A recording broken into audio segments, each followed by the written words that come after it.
అంగఛద్వం సంవదత్వం సంవో మనాంసి జానతాం దేవాభాగం యథా పూర్వే సంజానానాముపాస్మహే.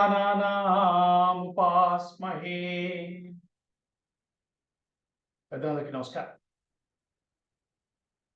రామాయణం ప్రధానంగా దాంపత్య ధర్మాన్ని, దాని యొక్క వైభవాన్ని ప్రకటించే గ్రంథంగా మనం అనుకుంటూ ఉంటాం. ఎందుకంటే సీతారాముల్లా బతకాలి అనే ఆశిస్సు ప్రతి కొత్త జంటకి లభిస్తూనే ఉంది. జానక్యా కమలామలాంజలి అనకుండా మనం శుభలేఖ వేయం. అయితే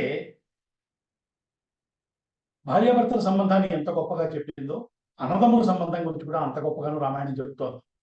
డాక్టర్ చెప్పినట్టు మనకి అనేక సందర్భాల్లో రాముడు సీతమ్మ లేకుండా కనిపించాడేమో కానీ లక్ష్మణుడు లేకుండా కనిపించలేదు అన్నారు.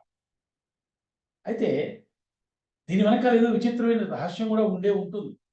ఎందుకంటే భారతదేశం అంటేనే కుటుంబ వ్యవస్థ.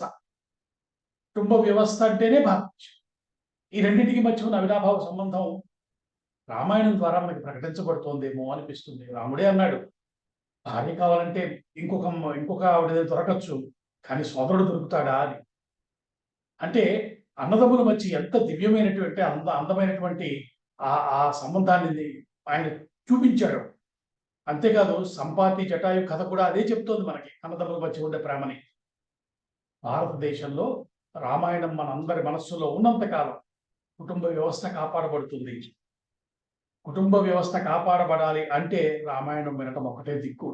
అటువంటి మహా అద్భుతమైన రామ కథని మనకు అందిస్తున్న డాక్టర్ గారికి మనందరి తరఫున కృతజ్ఞతల్ని ఆవిష్కరిస్తూ ఈరోజు వారి ప్రవచనాన్ని ప్రారంభం చేయవలసిందిగా కోరుతున్నాను.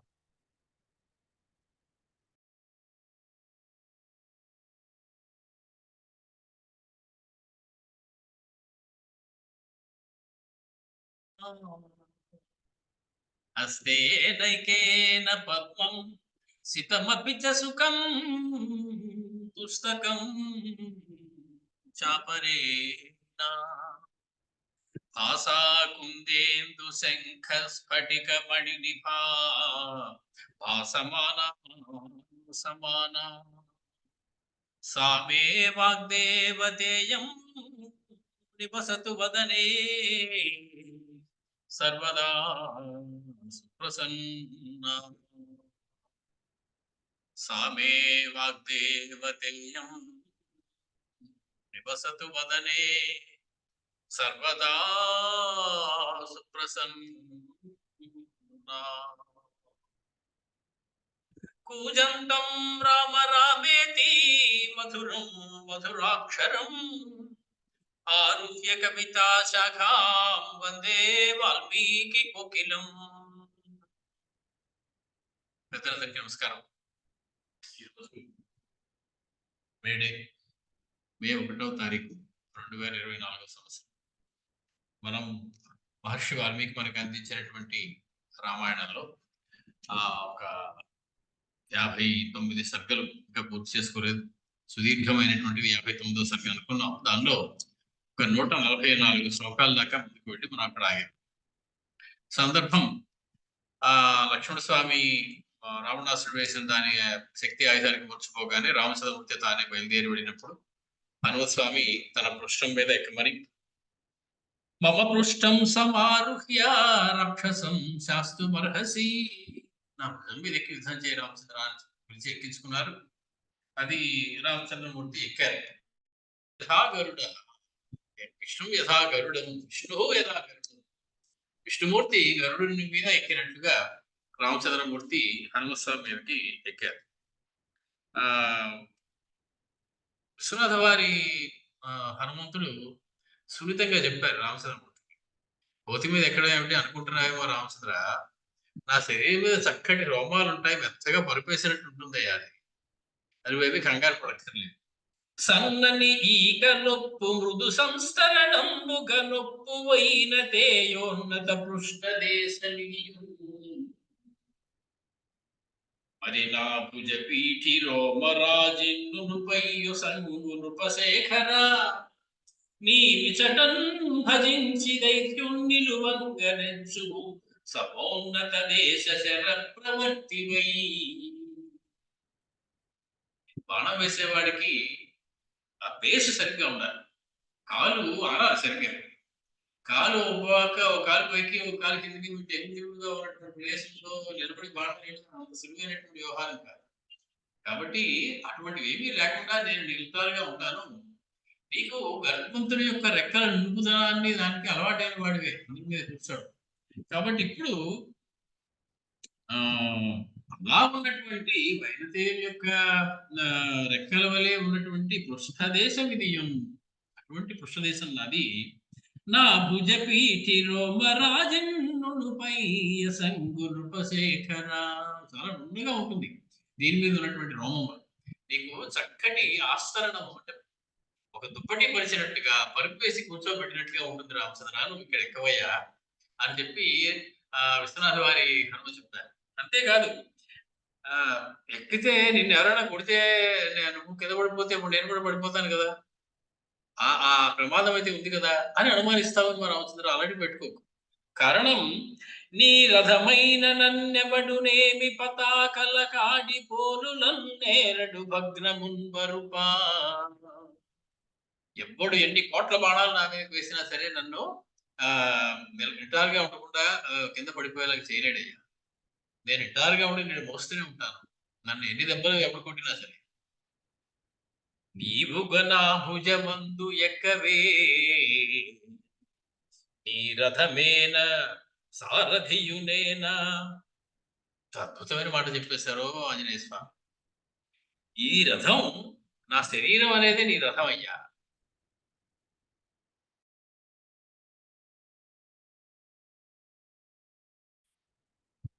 ఆత్మానం రథినం విద్ధి. శరీరము రథము, నీ లోపల ఉన్నటువంటి ఆత్మరథి అంటే రథికుడు అని మనకి ఉపనిషత్తు చెప్పింది. ఉపనిషత్తుల్లో చెప్పినటువంటి ఆ భావాన్ని హనుమస్వామి రామచంద్ర ముందు పెట్టారు. నీ రథమేనా, మేను నా మేను ఇది నీ రథము. సారథియునేనా, దానికి సారథిని నేను. అలా ఇంకా మాట్లాడడానికి ఏముంది రామస్వామికి? ఈయన ఎక్కినా ఎక్కకపోయినా హనుమంతుడైనటువంటి శరీరం ఒక రథం అయితే దాన్ని ఎక్కి కూర్చున్న వాడు ఎప్పటి నుంచో రామచంద్రమూర్తి, అందులో ఏం సందేహం లేదు. ఇప్పుడు కొత్తగా ఎక్కేది ఏముంది కనుక హనుమత్ శరీరం అనేటువంటి రథం మీద ఎక్కి కూర్చున్నటువంటి రథికుడు రామచంద్రమూర్తి. ఆయన నడిపిస్తున్నవాడు, మనసులో ఉన్నవాడు, నిండిపోయి శరీరం అంతా ఉన్నవాడు రామచంద్రమూర్తి. కాబట్టి అందులో పెద్దగా ఆలోచించి ఎక్కాలా వద్దా అనేటువంటి మీమాంస అక్కర్లా. సీతమ్మ తల్లికైతే ఆ మీమాంస అవసరమేమో బహుశా, రామచంద్రమూర్తికి అవసరం ఏముంది? నీ రథమేన సారథియునయనంగను స్వామి మారుతి శ్రీ రుచి మద్భుజం బధివసించే నిమిత్త శుభోహవంతుడై. చాలా వెలిగిపోతున్నారు రామచంద్రమూర్తి. హనుమత్ స్వామి మీద ఎక్కగానే, రామచంద్రమూర్తి ఎక్కగానే హనుమత్ స్వామి వెలిగిపోతున్నారు. రెండు జ్యోతులు వెలిగిపోతున్నటువంటి జ్యోతులు అలా యుద్ధరంగంలో అటు ఇటు కదిలిపోతున్నాయి. గబగబా రావణాసురుడి దగ్గరికి వచ్చారు. సరే, వాడిని ఎక్కడ కొట్టాలో అక్కడంతా కొట్టారు రామచంద్రమూర్తి. వాడు గట్టిగానే దెబ్బలు తిన్నాడు. వాడు కొంచెం మాట్లాడాడు. రామచంద్రమూర్తి కూడా కొంచెం వాడికి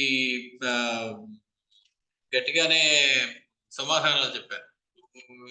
ఎవరు లేనప్పుడు నాకు ఇంతటి ఘోరం చేసి తగుదిరమ్మా యుద్ధానికి వచ్చావు, ఏ మొహం పెట్టుకొచ్చావు, నిలబడలేవు నువ్వు కేవలం ఎవరిలో సాయం తెచ్చుకుని వచ్చినా కూడా నిలబడలేవు. ఇది ఇంద్రవైవస్వత భాస్కరాన్వా స్వయంభు వైశ్వానర శంకరాన్వా గమిష్యసి త్వం దశధా దిశో వా తథాపి మే నాద్యగతో విమోక్షసే. సాయం కోసం ఎవరినైనా తెచ్చుకో, ఇంద్రుణ్ణి, శంకరుణ్ణి, అగ్నిహోత్రుణ్ణి, సూర్యుడిని, నీకు ఎవరు కావలిస్తే వాళ్ళ సాయం తెచ్చుకో. నా నుంచి మాత్రం ఎవరు కూడా నిన్ను రక్షించలేరు, నిన్ను కాపాడలేరు సుమా అని చెప్పి చెప్పారు. సో యుద్ధం జరిగింది. మొత్తానికి రామచంద్రుడు గట్టిగానే వాటిని ముందు కిరీటాన్ని పడగొట్టారు. రామస్వామి అర్ధచంద్రాకార భంగం పెట్టి వాడి యొక్క కిరీటాన్ని పడగొట్టారు. తన వక్షంబుణ బాణమున్ని నిచకోదండంబు చిన్నంబు చేసన ఈ రెండును యోగ పద్యముగా చేసెన్ బాణముక్కండు ఉగ్ర నగేంద్రాభముగాగ రెండవది ఖడ్గ ప్రౌఢధారంబుగాగ ఎటుల్ చేసెనో చిత్రమైన యది రక్షస్వామి చిత్తంబునన్ను అడిలిపోయాడు, ఆశ్చర్యపోయాడు రావణాసురుడు. రెండు బాణాలు ఒకేసారి వేశారు. ఒకటేమో వక్షస్థలాన్ని తగిలిందిట, రెండవది వెళ్ళి ఆ చేతిలో ఉన్నటువంటి ధనుస్సుని వెనకొట్టారు. ఒకేసారి రెండు బాణాలు వేసి ఒకటి వక్షస్థలాన్ని తగిలిన కొట్టారు, ఒకటేమో ఆయన యొక్క ధనుస్సుని కొట్టారు.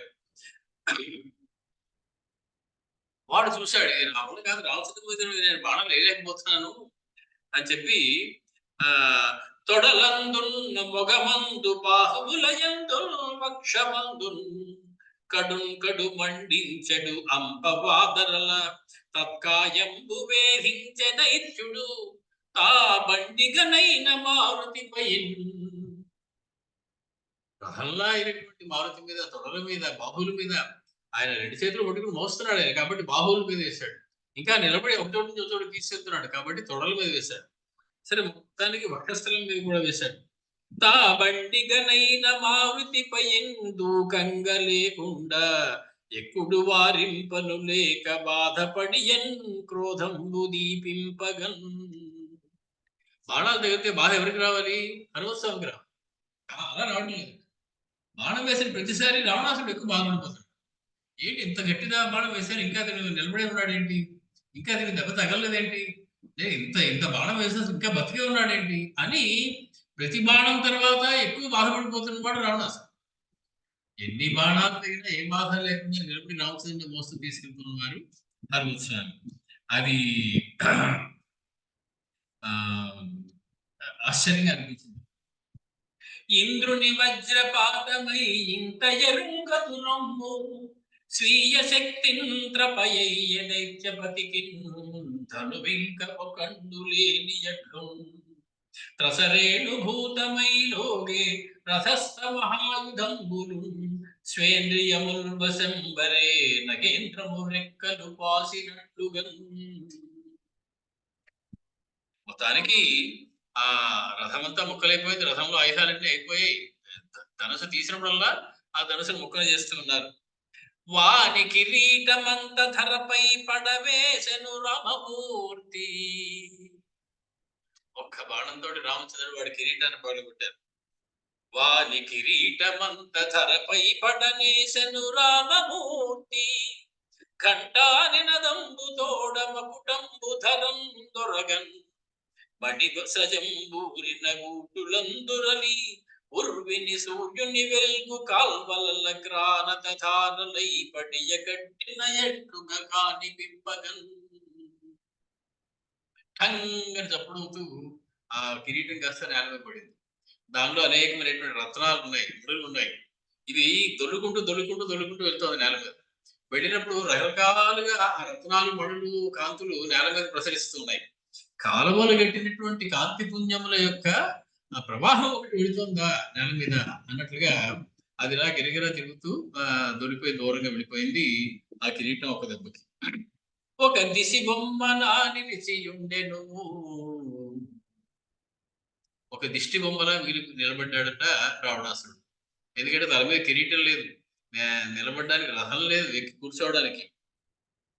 ఒక దిశి బొమ్మ నాని దిశియుండెను దానవ చక్రవర్తి సూర్యకులుడు రామచంద్రుడు కటాక్ష సుధా ప్రసరంబుగాగా విప్పు కనుల పావమాని మెయిమూనిన బాణపు గంట్లు చూచి వీత కలుష బాబుడయ్యనియే దానవనాథుని మోము చూచుచు.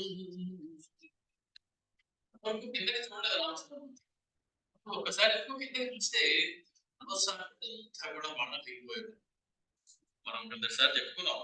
ఒకసారికి మొట్టమొదటిసారి తన అవతారంలో రామచంద్రుడి వసుడైపోయాడు. అంతవరకు కూడా క్రోధానికి ఎప్పుడు వసుగా ఉండే, క్రోధాన్ని ఆయన తెచ్చుకోవడమే. కావాలంటే క్రోధం రా కాసేపు నన్ను పట్టుకోవడం, ఆ క్రోధం పట్టుకున్నప్పుడు పనికి ఆయన తర్వాత క్రోధం వెళ్ళిపోవడం, క్రోధం వెళ్ళిపోవడం, ఇదే ఆయనకు తెలుసు. నియంత్రణలో జిత క్రోధ, నియంత్రించినటువంటి క్రోధం ఉంటే ఇప్పుడు అలా లేదు. క్రోధస్య వశమే ఇవాన్. ఇంటికి అప్పుడు ఇంకా రావణాసుడితోటి మాట్లాడారు రామచంద్రుడు. మనం సుమారు ఇక్కడ దాకా చెప్పుకున్నాం. రామచంద్రమూర్తి వాటితో చెప్తూ ఉన్నారు. ప్రయాహి జానామిరనాటితస్త్వం ప్రవిశ్య రాత్రించర రాజలంకా అస్వస్య నిర్యాహి రథీచ ధన్వి తదా బలం ప్రేక్షసి మే రథస్థః. ఓ రావణ, నువ్వు అలసిపోయావయ్యా. నువ్వు అంటే కళ్ళు తెరిచి కళ్ళు మూసే లోపల పుంఖాలుగా రాముని యొక్క బాణాలు వచ్చి వాడి కిరీటాన్ని పగలగొట్టేస్తే, ధనుసుని పగలగొట్టే, రథాన్ని పగలగొట్టే, సారథిని, అశ్వాన్ని అన్ని పగలగొట్టేస్తాయి. ఇంకా వాడు ఒక్కడు దిష్టిమూల నేల మీద నిలబడ్డాడు. ఒక బాణ కిరీటానికి తగిలే బాణం కొంచెం కిందకి వేస్తుంటే మెడ మీద వెళ్ళిపోను, లేకపోతే గుండెలోకి వెళ్ళిపోను, అయిపోను వాడి పని. కానీ వేయలేదు అలా. స్వామి బాణం గురి తప్పదు, అదొకటి. ఆయన దృష్టి కిరీటం మీద కొట్టాలనుకున్నారు, కిరీటాన్ని కొట్టారు. ఎందుకు కిరీటాన్ని కొట్టారు? కిరీటాన్ని కొట్టడం తల తీసేయడంతో సమానం. అంతకన్నా పెద్ద మహారాజు అయినటువంటి వాడి కిరీటం నేల మీద పడిపోయిందంటే అప్పటికే తలుపు పోయినట్లు లెక్క. ఆ పని సుగ్రీవుడే చేశాడు, రామచంద్రుడిగా అక్కర్లేదు. ఒక ఎగురు సుగ్రీవుడే కాలుతోటి తండ్రి కిరీటాన్ని నేల మీద పడిపోయింది అప్పుడే. ఇప్పుడు మళ్ళీ రామచంద్రమూర్తి కిరీటాన్ని నేల మీద పడగొట్టారు యుద్ధాలు. మొత్తానికి వాడి ధనుసు చేతిలోంచి ఉన్నది జారిపోయింది. వానరులందరూ జయ జయధ్వానాలు చేస్తున్నారు. ఇంకా ఏమో ఇప్పుడు రావణాసురుడు మరణిస్తాడు అనుకున్నారు. పైనుంచి దేవతలందరూ అందరూ గుమికూడిపోయారు, చూస్తున్నారు. అయిపోయింది రావణాసురుడి పని. ఎన్నాళ్ళ నుంచి మనం వేచి ఉన్నామో, ఇవాళ రావణాసుడి వధ మనం చూడబోతున్నాం. ఆహా ఓహో అంటున్నారు వాళ్ళందరూ. గచ్చ ఓ అన్నారు రావణాసురుడు ఒక్కసారి. గచ్చ అనుజానామి, నీకు అనుజ్ఞ ఇస్తున్నాను, వెళ్ళిపో ఇక్కడి నుంచి. చణార్దితస్త్వం. సమస్త ప్రాణికోటి ఆశ్చర్యపోతూ ఉంది. దేవతలందరూ నోళ్ళు వెడబెట్టేశారు. ఇదేమిటి ఇంత దాకా వచ్చి ఇంకొక బాణం చిన్న చీపురు పొలనాడితే అంత గుచ్చిన పోతాడు వాడు. ఇప్పుడు ఆ స్థితిలో ఉన్నాడు వాడు. ఇటువంటి సమయంలో యుద్ధం చాలు, నువ్వు ఇక్కడి నుంచి వెళ్ళిపోతున్నారు ఏంటి రామచంద్రమూర్తి. గచ్చానుజానామి చణార్దితస్త్వం ప్రవిశ్య రాత్రించర రాజలంకాం. రాత్రించర రాజా, ఓ రాక్షస రాజా, లంకలోకి వెళ్ళిపో. ఆశ్వాస్య నిర్యాహి రథీచ ధన్వి. రేపు ఉదయం మళ్ళీ సూర్యోదయం అయ్యాక మనం చెప్పుకున్నాం, సూర్యోదయం అయ్యేదాకా యుద్ధం చేయకపోవడం, సూర్యాస్తమయం అవగానే యుద్ధం మారడం, ఈ నియమాలు రామరావణ సంగ్రామంలో లేదు. ఒక రోజు, ఒక గంట, ఒక నిమిషం, ఒక క్షణం కూడా యుద్ధం ఆగలేదు అని రాశారు మనకి వాల్మీకి వర్షం. జరుగుతూనే ఉన్నది అలాగా 15 రోజులు కూడా యుద్ధం, రామరావణ యుద్ధం ఆగకుండా జరిగింది. కురుక్షేత్ర సంగ్రామంలాగా సూర్యాస్తమయం అవగానే ఎవరికి లేదు. కానీ రామచంద్రమూర్తి చెప్తున్నారు, గచ్చా సానికి వెళ్ళి లంకలోకి వెళ్ళి సేద తీరు. నీ గాయాలన్నిటికీ సరైనటువంటి వైద్యం చేయించుకో. మంచి రథాన్ని, మంచి గుర్రాలు ఉండదాన్ని ఇంకోటి తీసుకో. ఎందుకంటే ఇది పనికిరాదు, ఇక్కడ దాన్ని బాగు చేయడం అనేది లేదు. అలా కొట్టేశాను నేను, తునాతునకలు అయిపోయింది రథం. కాబట్టి కొత్త రథాన్ని, కొత్త అశ్వాల్ని తీసుకుని మళ్ళీ నువ్వు రేపు యుద్ధ భూములకు రా. దేనికోసం రావడం? తదా బలం ద్రక్ష్యసి మే రథస్థః. రథస్థుడవై రథంలో కూర్చుని చక్కగా రేపు నేను ప్రదర్శించబోయేటువంటి నా పరాక్రమాన్ని మళ్ళీ ఇంకోసారి చదువుగా చక్కగా అని చెప్పారు. అంటే విశ్వంలో ఎక్కడా ఎప్పుడు ఏ దేశపు చరిత్రలోనూ జరగనటువంటి వింత ఒకటి జరుగుతూ ఉన్నది ఆ రోజు అక్కడ. ఏమిటది అంటే, మానవాడి యుగ యుగాలుగా రామచంద్రమూర్తిని స్మరించుకునేలాంటి పని ఒకటి చేస్తున్నారు రామచంద్రమూర్తి. కరుణాస్వరూపుడు రామచంద్రమూర్తి. చణార్దితస్త్వం, నువ్వు బాగా దెబ్బలు తినేసావయ్యా పాపం అన్నారు రామచంద్ర. కొట్టినా నేనే, బాగా దెబ్బలు తినేసావయ్యా. ఓ నిశాచర రాజా, లంకాం ప్రవిశ్య ఆశ్వాస్య, లంకలోకి వెళ్ళి ఆశ్వాస్యతో సేద తీరి, తిరియాహి మళ్ళీ పొద్దున తిరిగిరా. రథీచ ధన్వి, మళ్ళీ ఇంకో రథం, మళ్ళీ ఇంకో ధనస్సు తీసుకుని రేపు పొద్దున్నేరా. కాబట్టి ప్రయాహి, రేపు పొద్దున వద్దు కానీ. అనుజానామి, మీకు అనుజ్ఞనిస్తున్నాను. ఆ మాట చాలదండి రావణాసురుడు మరణించడానికి. అనుజలు ఇవ్వడమే కానీ అది తీసుకోవడం తెలియదు వాడికి ఎన్నాడు. మొట్టమొదటిసారి వాడి జీవితంలో ఒక ఆయన వచ్చి నీకు అనుమతిస్తున్నాను, నువ్వు పో అన్నాడు. అంతకన్నా ఏం కావాలి పరాభవం వాడికి? అంత పరాభవం అయింది. కానీ ఇంకో మాట కూడా పరాభవమే. క్షణార్ధితస్తం, పాపం బాగా దెబ్బలు తగిలిట్టున్నాయో అన్నారు రామస్వామి. అదెంత అవమానం! కొట్టడమే కానీ దెబ్బలు తినడం వాడికి అలవాట్లేదు. ఎందుకంటే విష్ణువు యొక్క చక్రం గిరగిరగిరగా తిరుగుతుంటే ఒక్కసారి కాసుకుంటూ వెళ్ళిపోయింది. ఏం అవ్వలే. ప్రబుధగణాలు అందరూ వచ్చి వాడిని కొట్టినా సరే ఏం అవ్వలే. ఆ కైలాస చక్రాన్ని పైకి ఎత్తేటప్పుడు రుసుకుపోయే భుజాలన్నీ ఏం అవ్వలే. ఇప్పుడు బాగా దెబ్బలు తిన్నావోయ్, ఇంక వాడికి తన దిక్కు తోచినటువంటి స్థితిలో ఉన్నారని తెలిసిపోయింది స్వామికి. అందుకే ఆయన ఒక మంచి సలహా ఇచ్చారు. ప్రియాహి జానామి రణార్దిత, ఇక్కడి నుంచి హాయిగా మళ్ళీ దెబ్బలు తగలకుండా నీ లంకనాయకులోకి వెళ్ళిపో.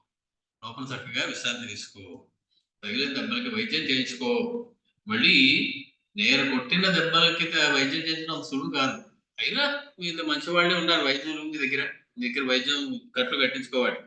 కొంచెం సంపాదించుకుని శరీరం బాగా అలసిపోయినప్పుడు విశ్రాంతి అవసరం కదా, వెళ్ళి చక్కగా విశ్రాంతి తీసుకో.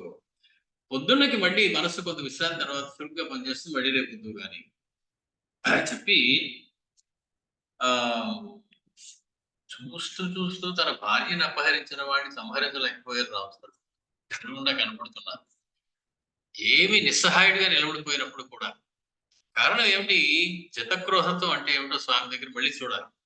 క్రోధస్య వశమేవాన్, వశమైపోయినప్పటికీ కూడా క్రోధానికి మళ్ళీ వెంటనే క్రోధాన్ని అదుపు చేసుకున్నారు, నియంత్రించుకున్నారు ఆయన. అంటే ఎటువంటి సమయంలో అయినా క్రోధం మీద నియంత్రణ ఉంది ఆయనకి. అది కేవలం రామచంద్రమూర్తికే చెల్లింది. అందుకే రామచంద్రమూర్తికి ఒక విశేషం, నారదుడు అని వేసిన విశేషం ఒకటి వసీ అనేటువంటి మాట వేశారు.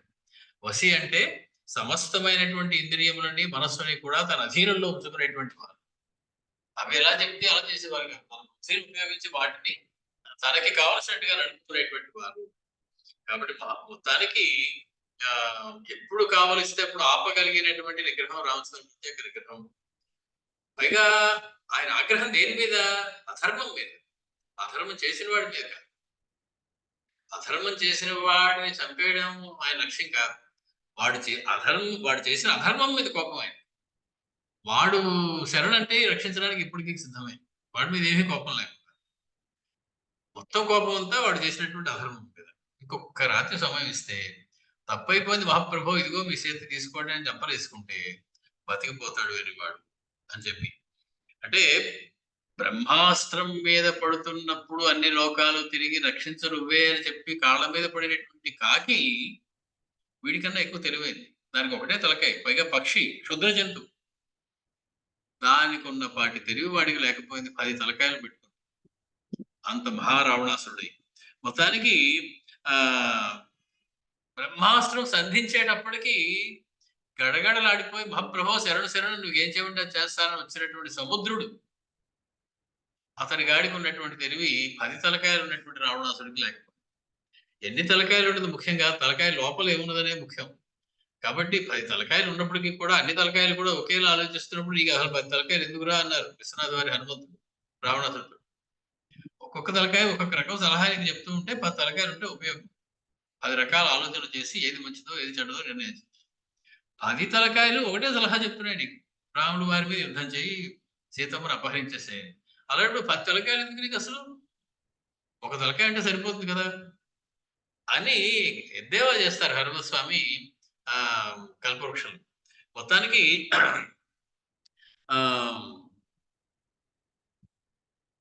వాడికి అహంకారం దెబ్బతింది కానీ అసురత్వం పోలేదు. ఇంకా రామచంద్రమూర్తి ఇంత మాట అన్నారే, నన్ను ఆయన చేతిలో ఓడిపోయానే అనేటువంటి అహంకారం కాస్త పోయింది, అహం దెబ్బతింది. కానీ అసురత్వం ఇంకా అలాగే ఉంది. అది పోవద్దు. అది పోయేదాకా వాడు ఒకదాని మీద కూర్చుంటాడు. నేను రాముడితో యుద్ధం చేస్తాను, ఏదైనా తిరిగి వెనక్కి ఇవ్వను, ఇదే మాట మీదే ఉంటాడు. మొత్తానికి యుద్ధంలో జయాపజయములు దైవాధీనములు, ఇవాళ నేను ఓడిపోయినా రేపు మళ్ళీ గెలవచ్చు అని ఏదో ఒక చిన్న ఆశ ఒకటి వాడికి కనపడింది. మొత్తానికి బతికి కనుక ఇక్కడి నుంచి బయటపడితే రేపటి సంగతి రేపు చూసుకోవచ్చు. ఆయన చెప్పినట్టు మళ్ళీ వచ్చి యుద్ధం చేస్తే ఏమో రేపు నేను గెలుస్తానేమో, ప్రస్తుతం తోకం ముడిచి పారిపోవడం అంత శ్రేయస్కరం మరొకటి లేదు అనుకున్నాడు. వాడు లంకా నగరంలోకి వెళ్ళిపోయారు. అద్భుతమైన మాట ఏంటంటే రామచంద్రమూర్తి అసలు వాడిని ఎందుకు క్షమించారు? అంటే రామచంద్రమూర్తి ఆ ధర్మస్వరూపుడు, విగ్రహవాన్ ధర్మ. ధర్మం ఏం చెప్పింది ఈనాటి సమయంలో, ఏం చేయాలని చెప్పింది ధర్మం, అది మనం చూస్తే రామచంద్రుడు ఎందుకు అలా చేశారో మనకు తెలుస్తుంది. అంటే అప్పటి వరకు రామచంద్రమూర్తి యుద్ధం చేయకుండా పక్కన నిలబడ్డారు, లక్ష్మణ స్వామితో యుద్ధం చేశాడు. అప్పటి వరకు వాడు హనుమంతుడు, దగ్గర రాగా వానరులు వీళ్ళందరినీ కూడా కొట్టాడు గట్టిగా. చివరికి లక్ష్మణ స్వామితో కూడా పోరాడాడు, మొత్తానికి రామచంద్రమూర్తి దగ్గర వచ్చాడు. అంటే అప్పటికి రామచంద్రమూర్తి ఇంకా ఫ్రెష్ గా ఉన్నారు, వాడు అప్పటికే అలసిపోయి ఉన్నాడు అంతసేపు యుద్ధం చేసి. నచ హన్యాత్ స్థలారూఢాన్ నక్లీబం నృతాంజలి. యుద్ధంలో ఎవరెవరిని సంహరించకూడదు, ఎవరెవరిని వదిలిపెట్టేసేయాలి అనేటువంటిది ఒక ధర్మశాస్త్రం, మనుస్మృతి చెబుతూ ఉన్నది మనకి. ఏమిటట, నచ హన్యాత్ స్థలారూఢాన్. రథము విరిగిపోగా రథం నుంచి దిగిపోయి నేల మీద నిలబడి వాడి మీదకి ఎప్పుడూ బాణం వేయరాదు, వాడికి సమయం ఇచ్చి ఇంకో రథం ఎక్కేదాకా ఆగదు. మనుస్మృతి చెప్పింది మాట. క్లీబం కృతాంజలి. నపుంసకుడైనటువంటి వాడిని, భయపడిపోయినటువంటి వాడి మీద బాణం వేయకూడదు. కృతాంజలి, రెండు చేతుల నుంచి శరణము అన్నవాడి మీద బాణం వేయకూడదు. నా ముక్త కేశం నాశీనం నవాస్మీతి వాదినం.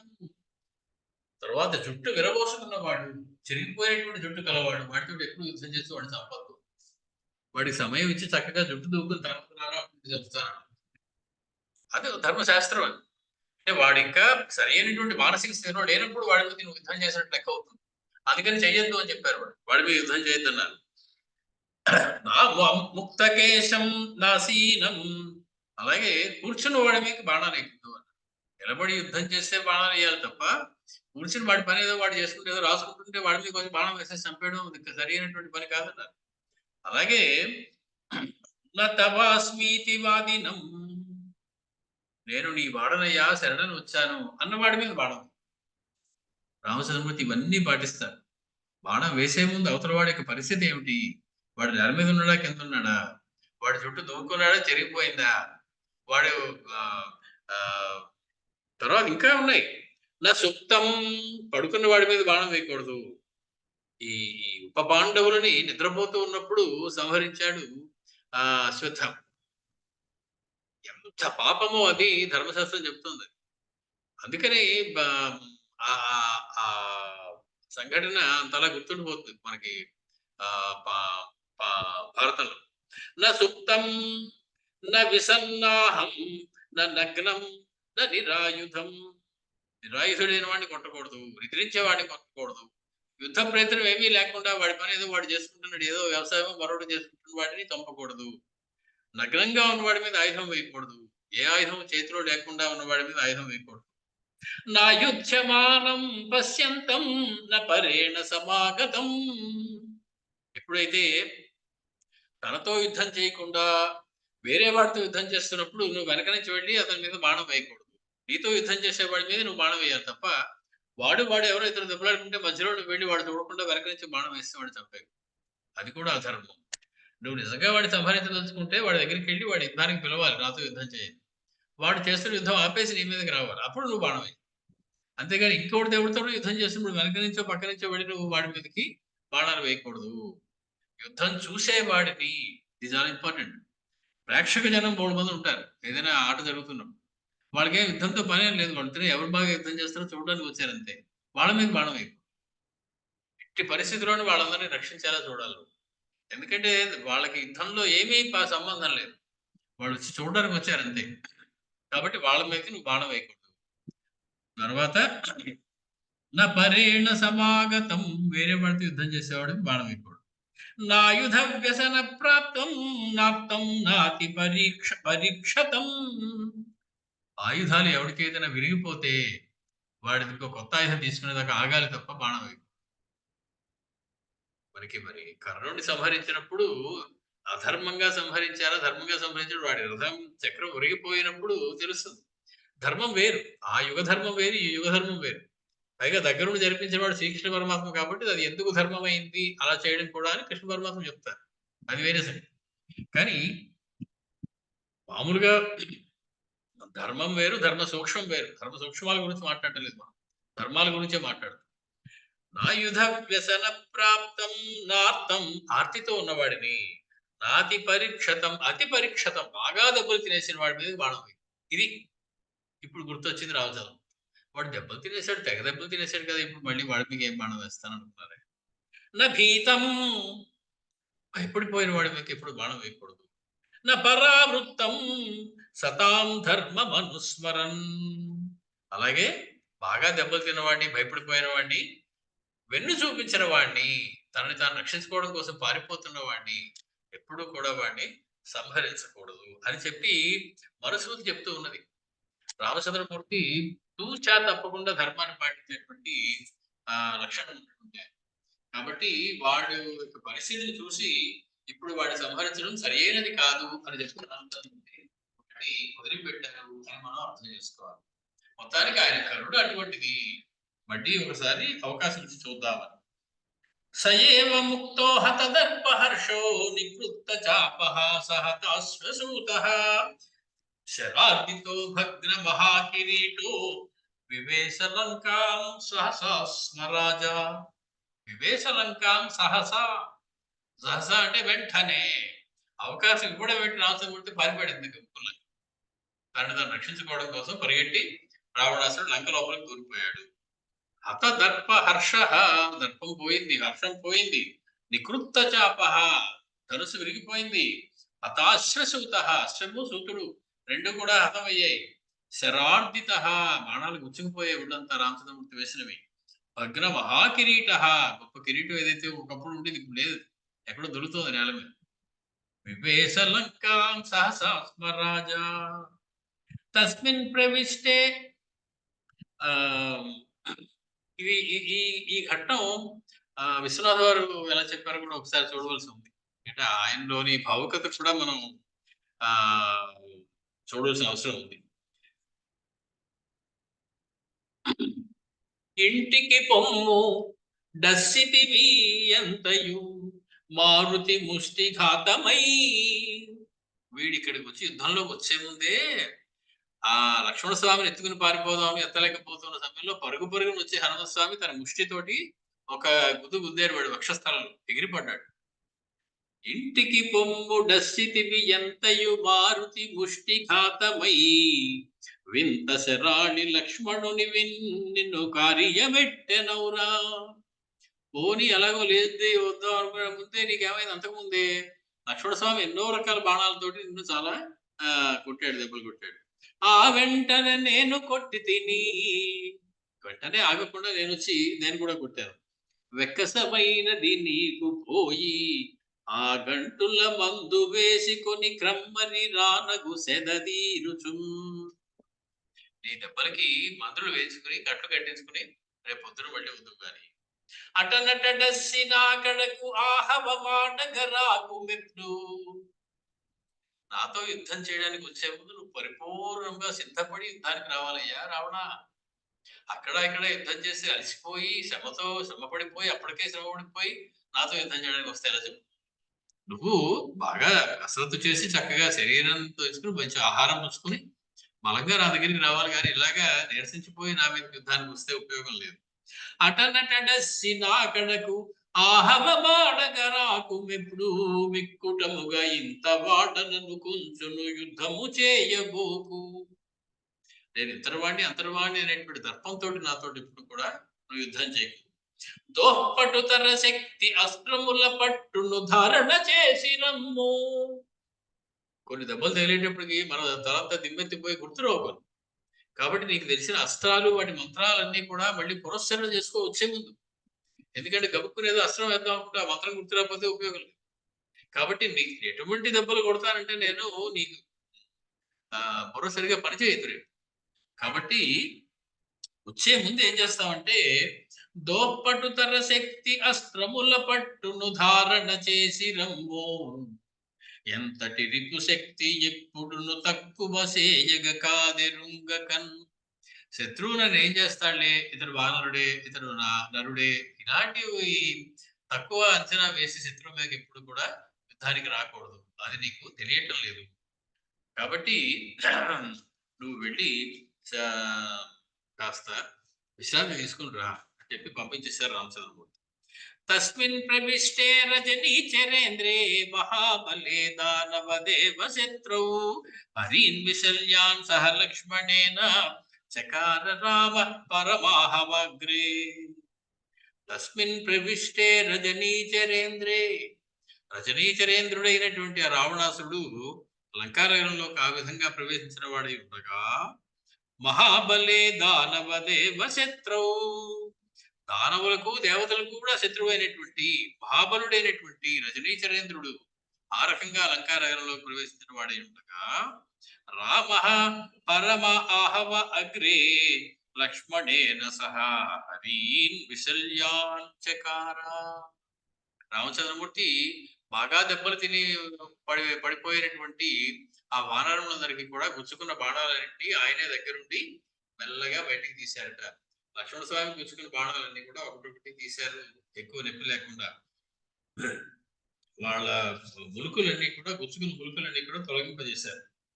తస్మిన్ ప్రభగ్నే త్రిదశేంద్ర శత్రౌ సురాసురా భూత గణాదిశశ్చ సాగరాః సర్వమహోరగాశ్చ తదైవ భూమ్యంబుచరా ప్రహృష్టాః.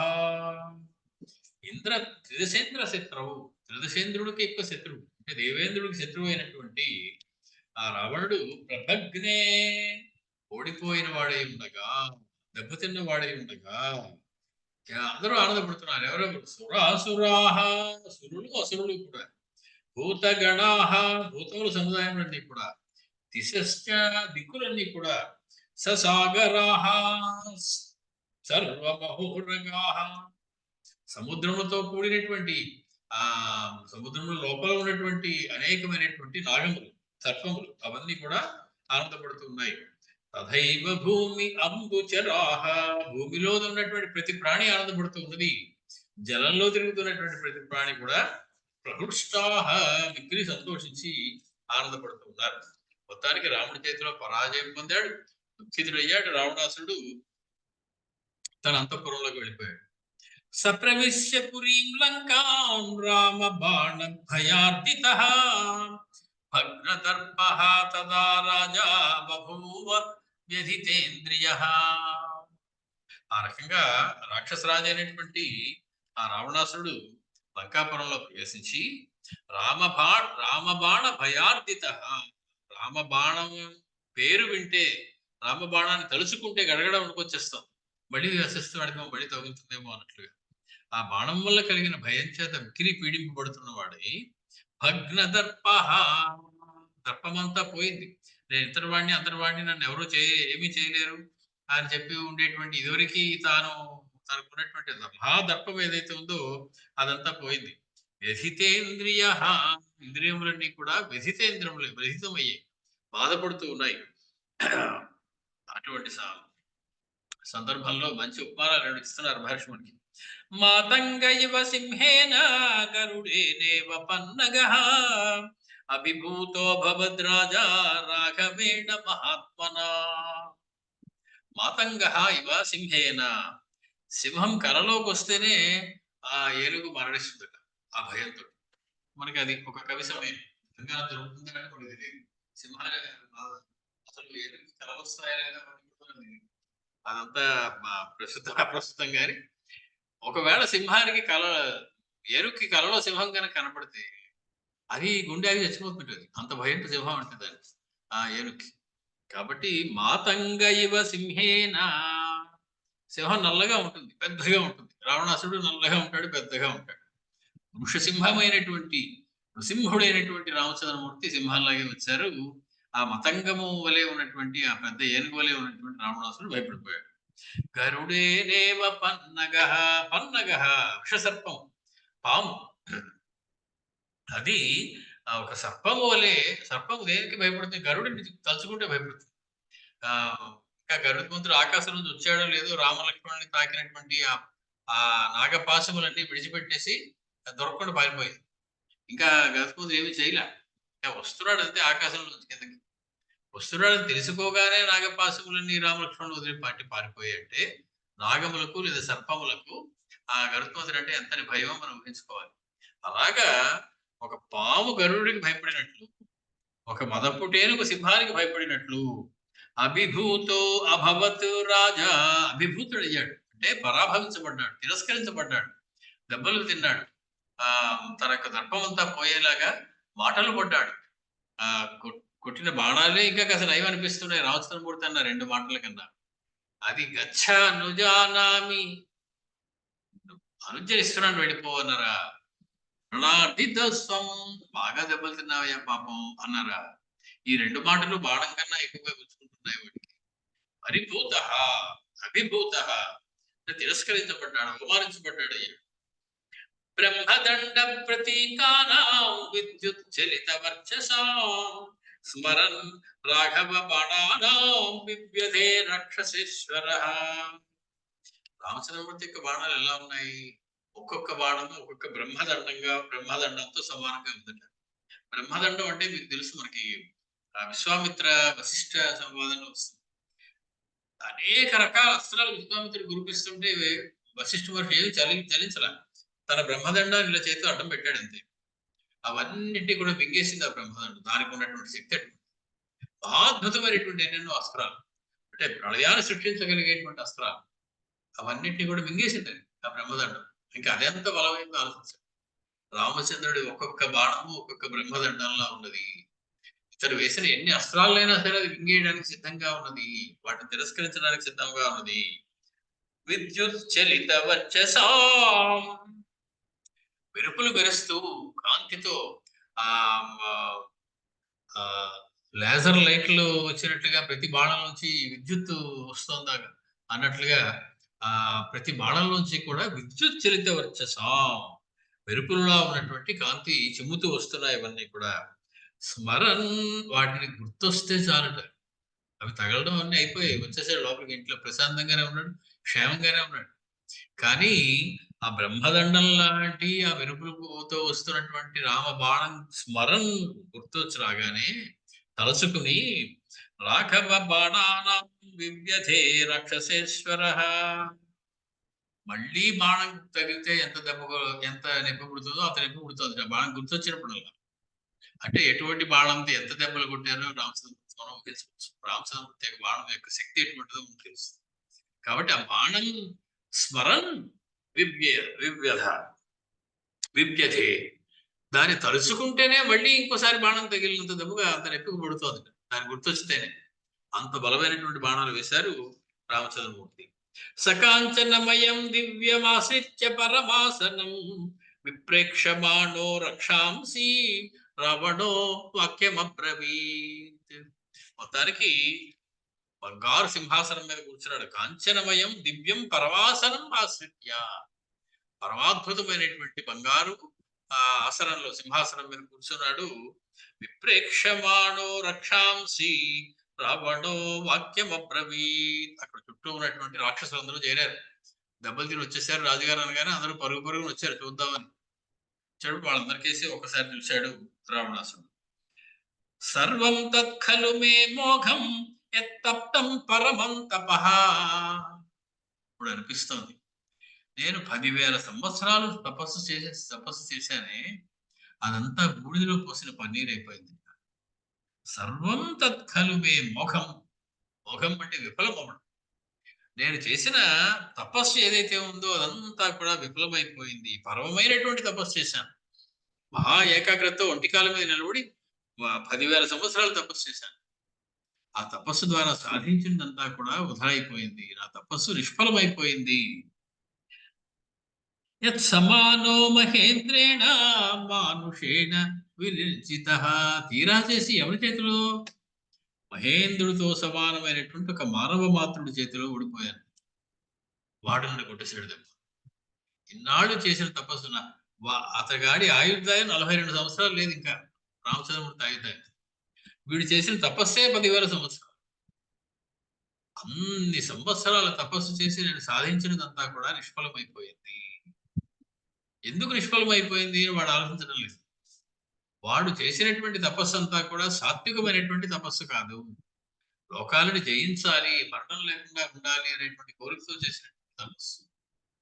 సత్వరజస్తమో గుణాలు సత్వగుణాన్ని అడగదొక్కేసి రజస్తమో గుణాల ద్వారా తపస్సు చేశాడు. తమో గుణం ద్వారా తపస్సు చేసిన వాడు కుంభకర్ణుడు, కేవలం రజోగుణంతో తపస్సు చేసిన వాడు రావణాసు. వాళ్ళు కోరుకున్నా కూడా వాళ్ళకి ఎక్కువ కాలం ఆయుర్దాయం ఉండేటువంటి అవకాశం ఉంది. వాళ్ళు చిరంజీవులు కాలేదు.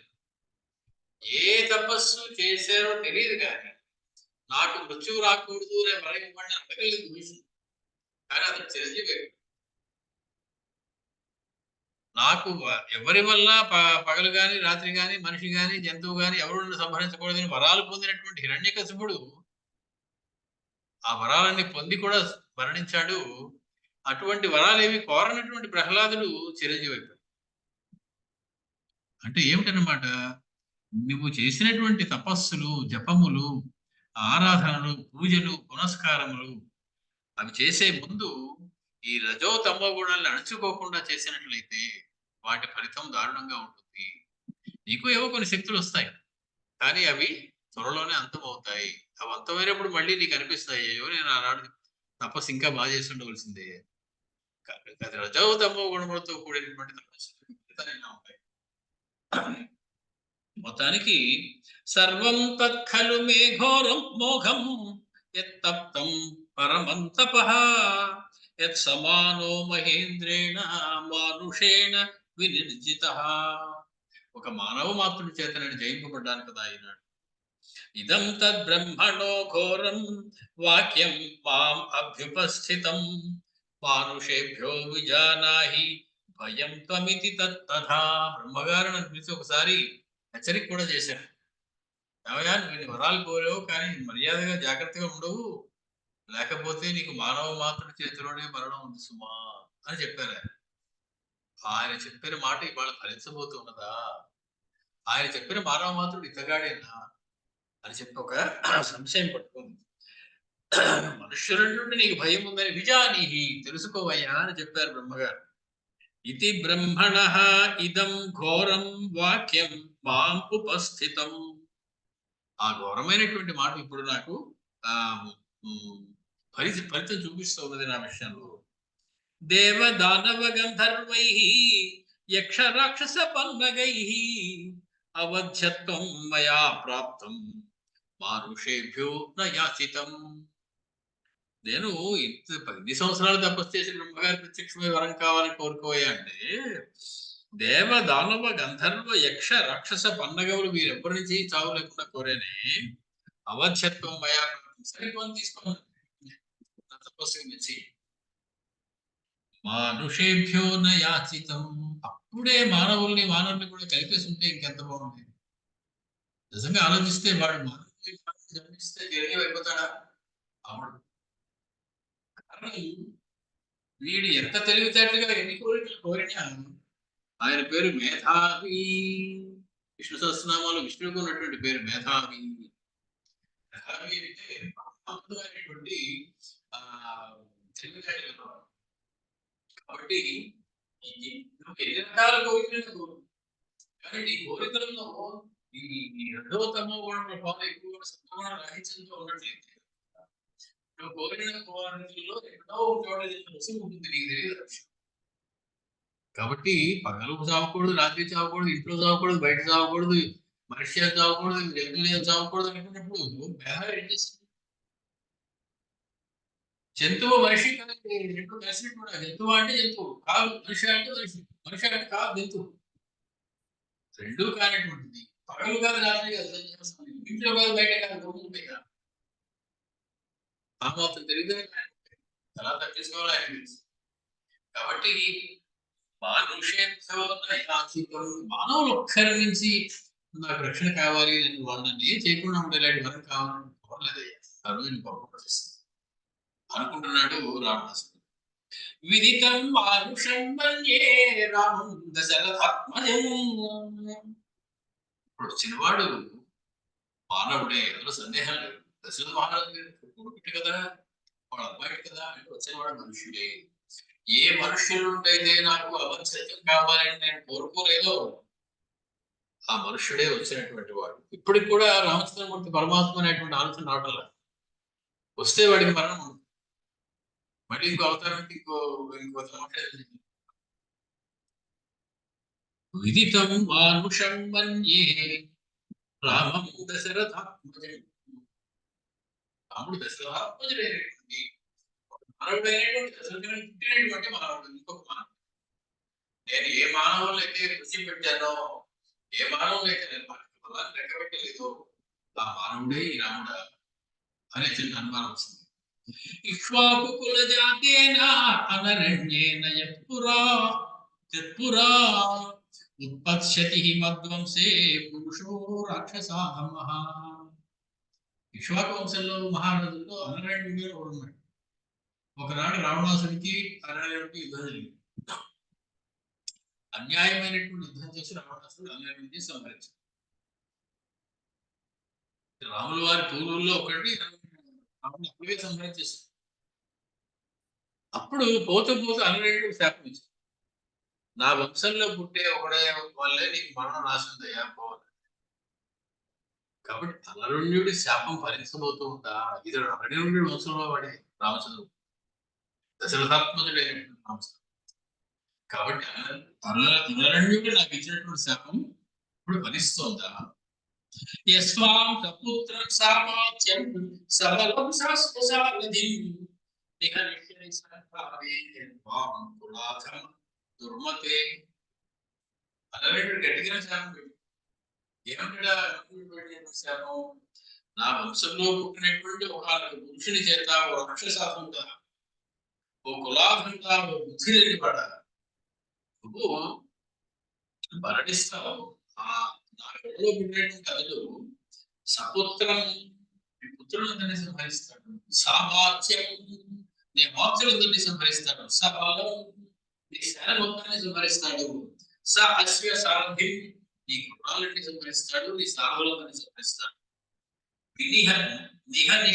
సంగ్రామంలో వాళ్ళందరినీ సంహరించి నిన్ను కూడా సంహరించేటువంటి వాడు వాళ్ళ వంశంలో పుట్టబోతున్నాడు సంభావన అని ఒక మాట చెప్పి తను చాలించాడు. ఆ శాపం ఇప్పుడు భరించబోతుందా? లేదా అయ్యుడు అనరుడి శాపం ఎలా భరిస్తుంది? అసలు మా అమ్మ మానవుడే. శక్తోహం వేదవత్యా, ఆనాడు వేదవతీ దేవి మీద నేను చెయ్యి వేశాను, శక్తించిన.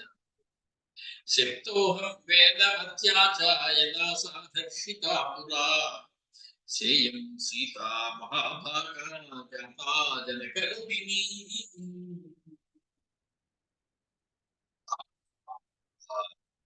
వేదవతి నేను బెదిరించి ఆవిడ మహాశిరస్సుపోతే, ఆవిడ శిరస్సు మీద చేయి అయిపోతే ఆవిడ శాపం ఇచ్చింది. నేనే మళ్ళీ ఇంకో జన్మ ఎత్తి నిన్ను సంహరిస్తాను అని చెప్పి ఆవిడ తనని అదృష్టం అయిపోయింది. శతయుంది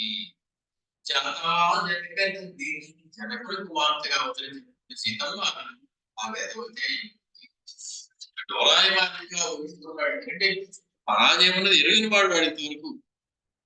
అది కూడా ముందు ఏదో వేదవతి నేను చేసేస్తాను చేసింది, కానీ ఆ శరీరానికి ఇంత బలం ఉంటుంది, అలా జరిగిపోతే ఎక్కడైనా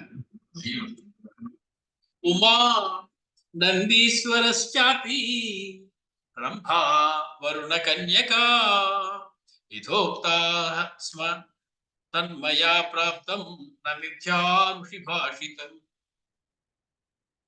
ఇంకా ఎన్ని శాపాలు పెట్టేశారు నాకు. వీడి దుందుడుకు తనం వల్ల అందరితో గిల్లి కంచాలు పెట్టుకుని అందరి శాపాలు పొందాడు. ముందు నుంచి చూసుకున్నట్లయితే వరుసగా తానే చెప్పుకుంటూ ఉన్నాడు. అనరణ్యుడు శాపం పెట్టాడు, అలాగే వేదవతి శాపం పెట్టింది, ఉమాదేవి శాపం పెట్టింది. కైలాస పర్వతం మీద తాను శివుడితో కలిసి ఉన్నప్పుడు దాన్ని కదిపేసి కంగారు పెట్టేసినందుకు ఎవడరా వీడు అని చెప్పి ఆవిడకు శాపం పెట్టింది. నందీశ్వరుని చూసి నవ్వాడు. నందీశ్వరుడు తన కాలి గిట్టలతోటి కైలాసాన్ని గట్టిగా నొక్కి పట్టుకున్నాడు వీడు కదల్చకుండా ఉండేలాగా. అయినా సరే వాడు కైలాసాన్ని పైకి ఎత్తగలిగాడు. అప్పుడు నందీశ్వరుడు చూసి నవ్వాడు.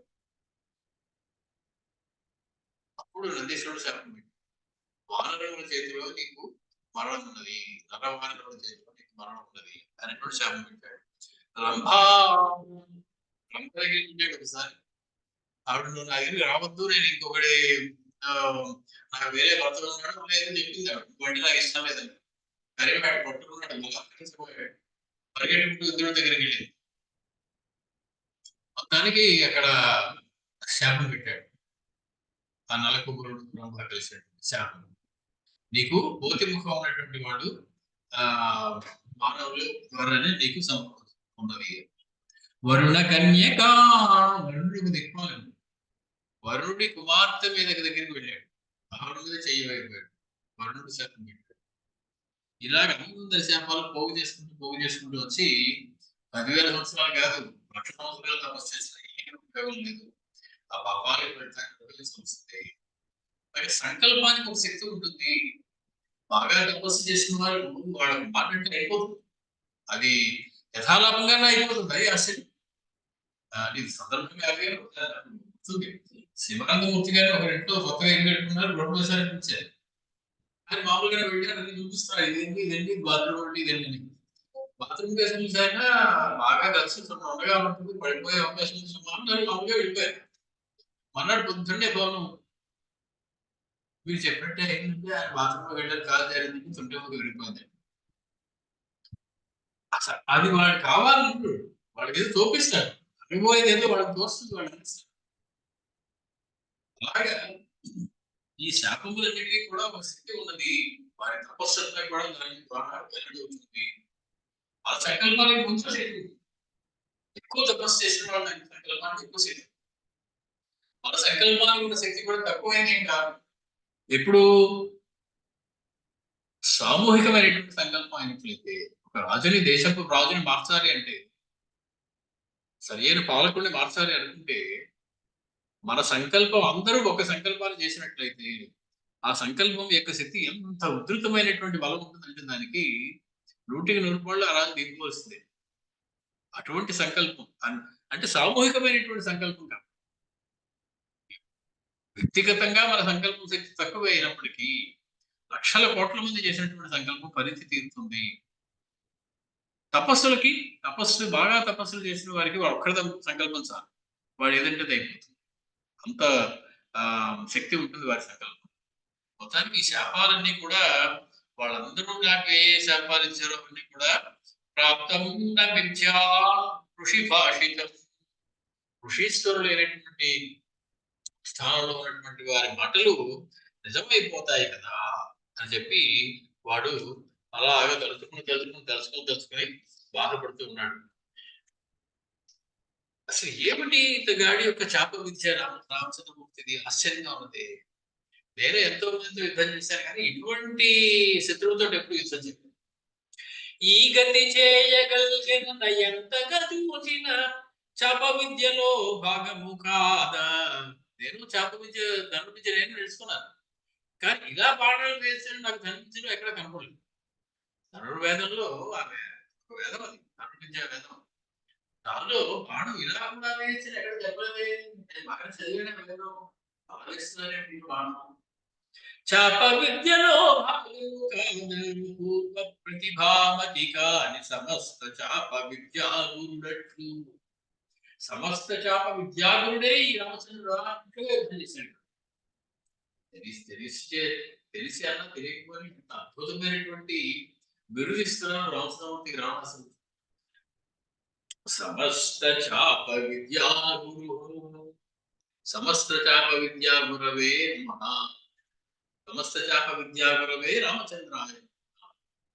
సమస్త చాప విద్యాగురుడట్లు తాను పరమాత్ముడనైనట్టు నేను. మొత్తం ప్రపంచంలో సృష్టిలో సంబంధించినంతా తెలిసిన కూడా ఆయన ఒక్కడే అయినట్టు, అందరికన్నా ఏమి చేతగాని బలహీనత నేనే అయినట్టు తయారైంది అక్కడ పరిస్థితి ఆ యుద్ధంలో. పైకి ధర్మాగతి ఇంతకంటే అవమానము సేయుట ఎట్లు శత్రువు. ఎంత మాట చేశాడు నన్ను. గచ్చ అని జానాన్ని మళ్ళీ రేపు బాగా వస్తే నా ప్రతాపం చూపిస్తాను. ఇప్పుడు వెళ్ళి విషయాలు తీసుకోనున్నాగా. మానసులు అల్పశక్తులని, మనుషులు ఎంత శక్తి లేని వాళ్ళని మానిటి ఘోరగా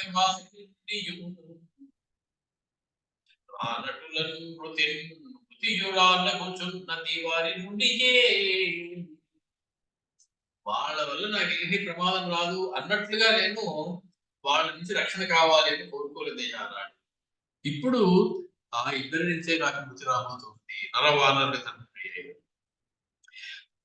తానుగ తాత తండ్రియము దానికి దానికి అగ్ని ఏమని నేనఖిలాది కుండగుట నిక్కము కోరడు సృష్టికర్తయి. రావణాసురుడు అంటే మొత్తానికి బ్రహ్మగారి మనవడో ముని మనవడో కింద వస్తుంది ఆ వంశం. రావణ బ్రహ్మ అని పేరు పడిప్పుడు అంతే. ఆయన ఆ నేను అందరికన్నా గొప్పవాడిని అవ్వాలి అని చెప్పి మా తాతగారు అనుకోవటం లేదనమాట. నాకన్నా గొప్పవాడిని ఇంకోటి తయారు చేసి నా మీద పంపించారు ఆ బ్రహ్మగారు. తాతగారికే నా మీద ఆ ప్రేమ లేకపోయింది అనుకుంటూ బ్రహ్మగారిని తిరుగుతున్నాడు పైగా.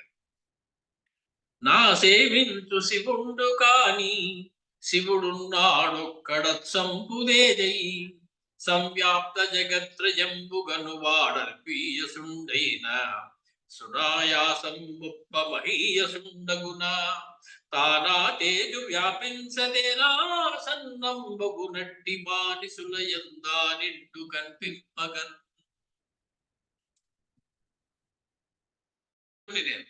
శివుడికి నా మీద ఎంత ఇష్టం ఉండాలి, కానీ ఇవాళ ఆయన చేసిన యుద్ధం ఎలా ఉంది అంటే సాక్షాత్తు శివుడే యుద్ధం చేస్తున్నట్టుగా ఉంది. శివ తేజస్సు అంతా ఆయనలో వెళ్ళిపోయినట్టుగా ఉన్నది. అంటే శివుడికి నేను చేసిన తపస్సులు అవన్నీ మెచ్చుకుని నాకు తన భక్తుడిని అని నేను చెప్పుకుంటూ ఉంటే తన భక్తుడికి తనే హాని చేసేలాగా శివుడు తన తేజస్సుని ఇతరులు ప్రవేశపెట్టేసినట్లుగా కనపడుతున్నదయ్యా. మరియును ఎంత తేజైన మానవ దేహముపాది స్వల్పమై పరగిన దాన్ని తెచ్చుకొను స్వల్పపు లక్షణమెట్లు పోను. సరే మొత్తానికి ఏదో తేజస్సు ఉంది ఆయనలో. ఎంత తేజస్సు ఉంటే మాత్రం ఏ లాభం అండి? మానవులు అంటే అల్పజీవులు కదా, ఎన్నాళ్ళు బతుకుతారు వాళ్ళు ఇంతోటి? మేము వేల వేల సంవత్సరాలు బతికేస్తాం తోటి. ఆ పుబ్బలో పుట్టి మకలో పోవడం అలాంటి సమస్య ఉంటుంది. అలాగే ఎన్నాళ్ళు వీళ్ళ బ్రతుకు? కాబట్టి ఇటువంటి దేహం ఎందుకు స్వీకరించాలి అసలు? ఏదో చక్కగా మాలాంటి రాక్షస దేహం ఒకటి స్వీకరించి రావచ్చు కదా, ఎక్కువ కాలం బతుకుంటుంది కదా. ఇంతోటి కొన్నాళ్ళు మాత్రమే ఉండేటువంటి మానవ దేహాన్ని తీసుకుని వచ్చి ఎంత తేజస్సు సాగరమున వందనం నిలుపగడ్డికి మరి వారి వీణి ఎక్కరగనియంబడి కాక మరొక్కరు లేనియకరన్.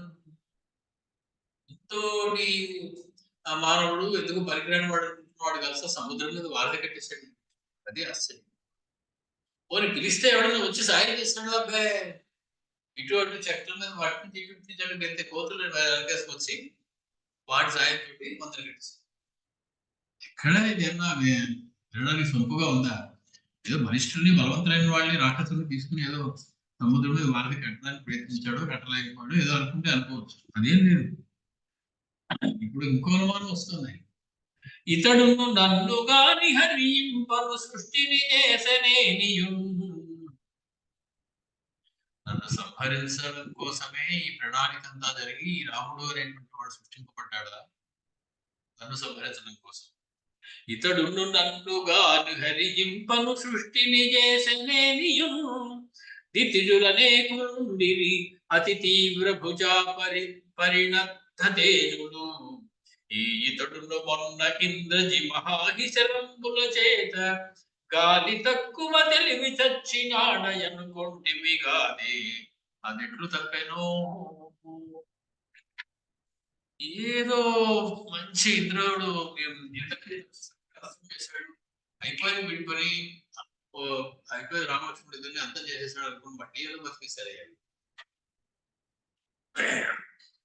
కాబట్టి పోనీ నా మీద యుద్ధం చేస్తున్నాడు, నేను బలహీన ఎంతో బలశాలైనటువంటి వాళ్ళందరినీ సంహరించారు. ఎంతో సామాన్యుడా అత్యంత బలం అసలు కూడా నేను చేయలేకపోయాడు. నన్ను గాని తండ్రు చంపునను కొన్నను నాకు విశ్వాసమన్నన్ను వంతగ కలిగిన బలము కానరాదనుకున్నాను. నేనప్పుడు దర్శిపోయి తిని నానాశ్రంబులు బుద్ధిలో నిల్పోపగరాకపోయన్ని తన్న వ్యక్రియాశ్చర్యమై. మొహం చూస్తే పట్టేస్తున్నాడు ఎప్పుడో. నా కేసు చూసి మంత్రాలు వండి అస్త్రాలు వండి మళ్ళీ ఒకసారి ఇంటికటి గుర్తు చేసుకుని మళ్ళీ ఒకసారి అమ్మాయి చేసుకుంటా మళ్ళీ ఒకసారి కంటితో పెట్టినా అని పంపించేశాడు. నిజంగానే అతని దెబ్బ తగిలినప్పుడు ఆ మొహం దిమ్మకిపోయి ఒక అస్త్రం గుర్తొస్తే ఉంటుంది. అది ఎలా తెలిసిపోయిందో ఆయన తెలిసిపోయింది. రేపు వెళ్ళి నీ దివ్యమైనటువంటి అస్త్రములు మంత్రాలన్నీ కూడా మళ్ళీ ధారణ చేసి మళ్ళీ రావయ్యా అని పంపించేశాడయ్యా. కాబట్టి మరియును చాప విద్యను సమానుల ఇద్దరటన్నా మాటతో పొరబడినాడ వాని పొలిపుచ్చితి ఈతడు సాక్షుడన్న గర్వరమును పొంది ఇంచుక పరాకుగా నుండి దాని చేత నా దొరపై చేయి అయినది దోషము నాయది వాని శక్తిగా. ఇద్దరు కూడా మంచి పులికాండ్రే విన్నాను, రాముడు లక్ష్మణుడు. నేను పూర్తిగా అసలు లక్ష్మణుడి మీదే కాన్సన్ట్రేట్ చేసి ఉండవలసి, అతన్ని ముందు చక్కగా సంహరించేసానని అనుకున్నాను చివరిదాకా. ఇంకా శరీరాన్ని తీసుకుని లోపలికి పారిపోవడమే అనుకున్నాను. అతడు ఇతడు సమానమైన పోరాడుతున్నాను అనుకుని కొట్టినట్టు ఇతని కొట్టేసి అనుకున్నాను. లక్ష్మణుడి మీద శక్తి ఆగన ఇంకో శక్తి ఆగన వస్తే ఇంకా యుద్ధం అనుకున్నాను. కానీ ఇంత తేడా ఉంటుంది వాడికి బలంలో నేను గ్రహించలేకపోయాను. మారుతి మీది కోపమున మానితి రాముని వానిపై శరాసారము నింపితి. పాత పగ ఒకటి ఉండిపోయింది. ఏమిటి అశోకవనాన్ని తెలిసాడు, వారిని సంహరించాడు, లంకా దహనం చేశాడు. ఆ పగ గుర్తు తెచ్చుకుని రాముడు వారి మీద బాణాలు ఎక్కువకుండా భారత మీద బాణాలు ఎక్కువ వేసింది. అది నేను చేసిన పాపం. లేకపోతే ఆ బాణాలు మారుతుంది కాకుండా రాముడి మీద వేస్తే ఈ పాటి ఆయన ఎప్పుడో అయిపోను. ఎలాగ తనని తాను మధ్య పెట్టుకుంటున్నాడు చూడండి. మారుతి మీది కోపమున మానితి రాముని వానిపై శరాసారము నింపితి.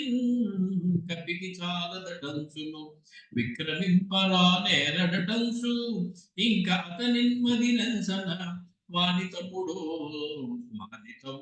సారమే నింపితి. మిగుల చాలుడైతడు నంచు. మహాబలవంతుడైన లక్ష్మణ స్వామినే ఓడించాను నేను, అంతకన్నా పెద్ద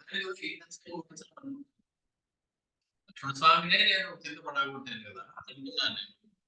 కానీ ఆశ్చర్యంగా ఉంది ఇతని యొక్క శక్తిని తమ్ముని మూర్ఛపుచ్చలని దీక్ష క్రోధి అయి వచ్చే ఆసక్తిని బంటు భుజంబునెక్కి పరికక్షన్ వాని దండింపను ద్రిక్తుండయ్యన తండు శత్రుమతి ఉద్రేకంబు పొందింపకి యుక్తిన్ వాడు నడంగియున్నప్పుడే నీపనౌదద్వధన్. రకరకాలుగా వస్తున్న ఆలోచన. తన తమ్ముడి మీద శక్తిని ఆయుధాన్ని వేశానని తెలిసి నా మీద కోపంతో వచ్చాడు. ఎక్కడానికి రథం లేకపోయేటప్పటికి తన పట్టు మీదే భుజాల మీద కూర్చొని అతని వీపు మీద ఎక్కి యుద్ధానికి వచ్చాడు. కాబట్టి నన్ను అటువంటి రథం మీద వచ్చాడని చెప్పి నేను ఉద్రేకంతో హనుమంతుడిని టార్గెట్ గా చేసుకుని అతని మీద బాణాలు వేస్తారు. ఇతన్ని పర్వాలేదు అనుకున్నాను నేను. అకట నా పరువెల్ల పోయినది రాజ్యం బంధునన్. ఈ రాజ్యంలో నా మొహం చూసేవాడు ఎవడు లేడు. ఇంకా ఓడిపోయాడు మా రాజుగారు అంటే ఇంకా నా మొహం ఎవరు చూస్తాడు. అకట నా పరువెల్ల పోయినది రాజ్యం బంధునన్ రాజధానికి నే కాల్నడ వచ్చునట్టి పగిది నిర్మించువా నాపై నీ ముక్త కిరీటంబుగా ఏ ప్రతిక్రియ యోగ్యం వేయగుంజువానికి కాల్చేతుడు కట్టి బొమ్మవలె వాని తెప్పవలెన్. మా రాజుగారు నేల మీద కాళ్ళతోటి నడిచి వస్తున్నారా? ఓడి శిరస్సుతోటి కిరీటం కూడా లేకుండా వస్తున్నారా? పైగా భయపడుతూ వెనక్కి చూసుకుంటూ ఎవరైనా తరుగుతున్నారేమో అని వచ్చేసారా లోపలికి. ఇదంతా నా రాజ్యం జనుడు చూస్తే అసలు ఏమవుతుంది? చూసేసారు అందరూ. చూసిన వాళ్ళు ఇప్పుడు ఏం చేయాలి? ఇలాగ నాకు ఇటువంటి అవమానం చేసేటువంటి వాడిని కాళ్ళు చేతులు కట్టి ఆనాడు హనుమంతుడిని ఎలా తిప్పారో ఈ రామచంద్రుడిని కూడా అలా కాళ్ళు చేతులు కట్టి నగరం అంతా ఊరేగించవలసి ఉంటుంది అని చెప్పి రకరకాలుగా అనుకుంటున్నాడు. ఇప్పుడు ఇంకా తన వారికి ఒక ఆజ్ఞ ఇవ్వాలి. ఎక్కడితో ఎంతసేపు బాధపడినా ఇంకంతే, అవమానం జరిగిపోయింది, ఓడిపోయినంత పని అయిపోయింది. రామచంద్రుడి యొక్క దయాభిక్షతోటి చావు తప్పి కానీ లొట్టపోయి మళ్ళీ నగరంలో పడ్డాడు. ఏతదేవాభ్యుపాగమ్య యత్నం కర్తుమర్హార్హత రాక్షసాశ్చాపి తిష్టంతు చర్యా గోపురమూర్ధసు. ఈ రకరకాల శాపాల వల్ల వచ్చినటువంటి వీటన్నిటి వల్ల కూడా నేనేదో దెబ్బతింటే తిన్నాను కానీ రాక్షసులారా మీరెవరు భయపడకండి, మీ అందరూ క్షేమంగానే ఉన్నారు, మీకేం పర్వాలేదు, మిమ్మల్ని అందరినీ నేను రక్షిస్తాను. మీరేం చేస్తారంటే యత్నం కర్తుమర్హత, మీ ప్రయత్నం మీరు కొనసాగించాలి యుద్ధంలో. ఎప్పుడు కూడా యుద్ధంలో రాజు ఓడిపోయినంత మాత్రాన మీరు కూడా నీళ్ళ పడిపోతే ఎలాగే? నేను రేపు వెళ్తాను, ఆయన అమ్మనారు గారు రేపు నేను వెళ్ళి ఆయన సంగతి చూస్తాను. మీరు మాత్రం ఏం చేస్తారంటే రాక్షసాశ్చాపి చర్యా గోపురమూర్ధసు తిష్టంతు. చర్య అంటే 4 రహదారులు కూడదు, ఆ కూడలలో జాగ్రత్తగా ఉంటుంది. ఆ చర్యలు ఎందు గోపురమూర్ధసు, భవనాలకి వాడుతున్నటువంటి గోపురాల మీద మీరు అందరూ ఎక్కి ద్వారాలు ఎవరు కూడా లోపలికి రాకుండా కాపలా కాస్తూ ఉంటుంది. సచ అప్రతిమ గాంభీర్యో దేవదానవదర్పః బ్రహ్మశాపాభిభూతస్తు కుంభకర్ణో నిబోధ్యతాం. కిందసారి ఒకసారి ఎవరు లేపకుండానే తను లేచే సమయం నుంచి వచ్చాడు కుంభకర్ణుడు, వచ్చి గడ్డి పెట్టి వెళ్ళాడు. సరే యుద్ధం తప్పదు అన్నారు, యుద్ధం చేద్దామని ఆలోచిస్తున్నాను, నా టైం అయిపోయింది, నేను వెళ్ళిపోతాను, వెళ్ళిపోయి పడుకుంటాడు. సీతమ్మ ఉన్న 11 నెలల సమయంలో ఒకసారి మధ్యలో కుంభకర్ణుడు లేచాడు, లేచి సభలో కూడా వచ్చాడు, మనం చూసాం అదంతా. వాడికి కొత్త సింహాసనం అది వేశారు. అప్పుడే చెప్పాడు, సీతమ్మను తీసుకొచ్చే ముందు ఎవరిని అడిగి తీసుకొచ్చావు, ఎవరెవరు సలహాలు అడిగావు, ఇప్పుడు ఎందుకు అడుగుతున్నావు సలహాలు, అప్పుడు ఎందుకు అడగలేదు అన్నగారిని వాయించాడు. అప్పుడు కోపం తెచ్చుకున్నాడు. దానికి సమయం అయిపోయింది, అతను వెళ్ళి మళ్ళీ నిద్రపోయాడు. ఇప్పుడు అంటున్నాడు సచ అప్రతిమ గాంభీర్య దేవదానవదర్పః బ్రహ్మశాపాభిభూతః కుంభకర్ణః విబోధ్యతాం. లేపండి, బ్రహ్మశాపం చేత నిద్రపోతూ ఉన్నటువంటి కుంభకర్ణుని నిద్ర లేపి పట్టండి. అప్రతిమ గాంభీర్య అంటే సాటి లేనటువంటి గాంభీర్యంతో ఉండేటువంటి వాడు, దేవతలకి దానవులకి కూడా గడగడలాడిపోతారు అతగాన్ని చూసినట్లయితే. అటువంటి ఆ బ్రహ్మశాపాభిభూతుడైనటువంటి కుంభకర్ణుని విబోధ్యతాం, కుంభకర్ణుడు నిద్ర లేపకుడిగాక. సమరేజితమాత్మానం ప్రహస్తం చ నిషూదితం జ్ఞాత్వా రక్షో బలం భీమం ఆదిదేశ మహాబలః. మహాబలవంతుడైనటువంటి కుంభకర్ణుడు యుద్ధంలో తనను జయింపబడిన వాడిగాను ప్రహస్తుడిని చంపబడిన వాడిగాను తెలుసుకున్నట్లయితే, అంటే నేను ఓడిపోయాడని తెలిస్తే, ప్రహస్తుడు మా సేనాపతి ఓడిపోయాడని తెలిస్తే భయంకరమైనటువంటి బలాన్ని తీసుకుని వెళ్ళి రాముడు వచ్చేస్తాడు మా కుంభకర్ణుడు. కాబట్టి నేను ఓడిపోయానని వాడు తెలిస్తే అంటే బాగా ఓడిపోతాడు తెలుసా కుంభకర్ణుడు, వీడు వెంటనే రామలక్ష్మణుడు తెలిసి సంప్రదించి వచ్చేస్తాడు. కాబట్టి కుంభకర్ణో విబోధ్యతాం ద్వారేషు యత్నక్రియతాం ప్రాకారశ్చాధిత్యతాం నిద్రావస సమావిష్టః కుంభకర్ణో నిబోధ్యతాం. మొత్తం అన్ని ద్వారాల దగ్గర కాపలా ఉంది. ఒక్క దోమ కాదు, ఒక్క మానవ లోపలికి రావడానికి దోమలతో సమానం. అందుకే వాళ్ళ గురించి రక్షణ కావాలని కోరుకోలేదు ఎవరు కూడా. ద్వారేషు యత్నక్రియతాం, మీరందరూ కూడా ద్వారాల దగ్గర ప్రయత్నం చేసి కాపలా కాయండి. ప్రాకారశ్చాధిత్యతాం, ప్రాకారాలకి వాళ్ళు లోపలికి వచ్చేస్తారేమో, ప్రాకారాల మీద మీరందరూ ఎక్కండి. అట్నే ఎవరైనా పైకి ఎక్క తెలుసుకుంటే వారి కిందకి దోసేసి లోపలికి రాకుండా చూడండి. నిద్రావసమావిష్టః కుంభకర్ణో నిబోధ్యతాం. ఆ నిద్ర కొట్టువాడు ఉన్నాడు, పడుకునేవాడు 24 గంటలు నిద్రపోతూనే ఉండేవాడు. ఆ కుంభకర్ణుడిని కాస్త లేపండి, నిద్ర లేపండి. సుఖం స్వపితి నిశ్చింతః, ఎన్ని కష్టాలు వచ్చినా ఎంత యుద్ధాలు జరుగుతున్నాయి ఇక్కడ, అతడు మాత్రం సుఖం స్వపితి నిశ్చింతః, ఏ చింత లేకుండా నాకెందుకు వచ్చింది అని చెప్పి పట్టించుకోకుండా సుఖం స్వపితి, సుఖం కాలోపహత చేతన, కాలోపహత చేతన, కాలం చేత కొట్టవేయబడినటువంటి చైతన్యం కలవాడు. అంటే ఈ కాలం కాలం ఎలాంటిది అంటే అది ఒక శిక్ష ఇస్తుంది, నీ చైతన్యం అంతా పోగాక. అలాగే కాలం చేత కొట్టబడినటువంటి చైతన్యం కలిగినటువంటి నుండి నిద్ర లేకుండా ఎన్నాడు పడుకుంటాడు వాడు? నవ సప్త దశ అష్టౌ చ మాసాన్ సమితి ఒకరుడు భోజనం చేసి బట్టి వారానికి పోతాడని తెలుసు. రావణాసురుడు చెప్తున్నాడు అలా కాదయో, అందులో వేరే లేస్తాడు ఏమనుకున్నామో. వాడు ఒక్కోసారి 9 నెలలు పడుకుంటాడు, మళ్ళీ కావాలి.